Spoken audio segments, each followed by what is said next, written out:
আসসালামু আলাইকুম প্রিয় খামারি ভাই ও বন্ধুরা, আপনারা যে যেখান থেকে দেশ এবং দেশের বাইরে থেকে আপনারা যারাই আমার এই ভিডিওটি দেখতে পারতেছেন, আমি সবাইকে জানাই ঘাসের মেলা কৃষি খামারের পক্ষ থেকে আন্তরিক শুভেচ্ছা এবং অভিনন্দন। এই যে আমার সামনে যে ঘাসটা আপনারা দেখতে পারতেছেন, এই ঘাসটার নাম হচ্ছে ইন্দোনেশিয়ান স্মার্ট নেপিয়ার ঘাস। গরু ছাগলের ঘাস, বর্তমান বাজারে বাংলাদেশের সেরা ঘাস।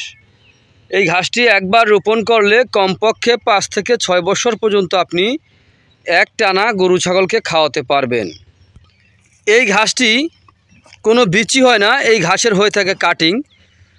প্রথমে যদি আপনি 4 থেকে 5টি গিটের একটি কাটিং আপনি রোপণ করেন, একটি কাটিং থেকে প্রায় 70 থেকে 100টি পর্যন্ত চারা প্রথমে গজিয়ে থাকে। একবার কাটার পরে কয়েক গুণ বেশি চারা গজিয়ে থাকে। এই ঘাসটি যে কোনো সময় রোপণ করা যায়, যে কোনো মাটিতেই ঘাসটি রোপণ করা যায়। এঁটেল মাটি হোক, বেলে মাটি হোক, দোআঁশ মাটি হোক, যে কোনো মাটিতে এই ঘাসটি রোপণ করতে পারবেন। এই ঘাসটিতে আপনার ভিটামিন রয়েছে আপনার 30%, প্রোটিন রয়েছে 25%। তো এই কারণে এই ঘাস খাওয়ালে আপনার দানাদার খাদ্য খাওয়াতে হয় না।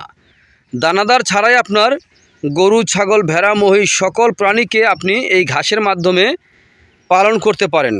গবাদি পশুর প্রধান খাদ্য হচ্ছে ঘাস। আগে ঘাস চাষ করতে হবে, তারপরে গরু অথবা ছাগল আপনার খামারে তুলতে হবে। তো দেখেন এই ঘাসটি কত সুন্দর, পাতাযুক্ত নরম ঘাস। এই ঘাস গরু ছাগলকে খাওয়াতে কোনো মেশিনের প্রয়োজন হয় না। এই ঘাসটিতে পাতা অনেক বেশি হয়ে থাকে, এই ঘাসটি নরম। এই ঘাসটি একবার কাটার পরে কি পরিমাণে চারা গজিয়ে থাকে, চলেন আমরা একটু দেখে আসি কি পরিমাণে চারা গজিয়ে থাকে। এই যে দেখেন এখানে কিন্তু কাটা হয়েছে, দেখেন কাটার পরে কি পরিমাণে চারাগুলি বের হচ্ছে সেই দৃশ্যটা আপনারা একবার দেখেন। যে এরকম কিন্তু চারা হতেই থাকে, আবার কাটবেন আবার বেশি হবে, এরকমভাবে হয়ে থাকে। এ দেখেন আপনি গুনতেও পারবেন না যে কি পরিমাণে ঘাস আপনার একটি ঘাস কাটার পরে আবার গজিয়ে থাকে। এতটাই ভালো মানের একটি ঘাস, উচ্চ শক্তি সম্পূর্ণ ঘাস। তো আমরা এখানে দেখতে পাচ্ছেন, আপনারা পানি দেখা যাচ্ছে। এই যে দেখেন এখানে আমরা বেড তৈরি করে তারপরে আমরা এখানে এই ঘাসটা রোপণ করেছি। দেখেন বেড তৈরি করেছি, তারপরে এখানে জমিটা একটু নিচু জমি, এই কারণে একটু বেড তৈরি করেছি, কারণ পানি আটকে থাকে, তো এই জন্য আমরা বেড তৈরি করেছি, তারপরে এখানে রোপণ করেছি।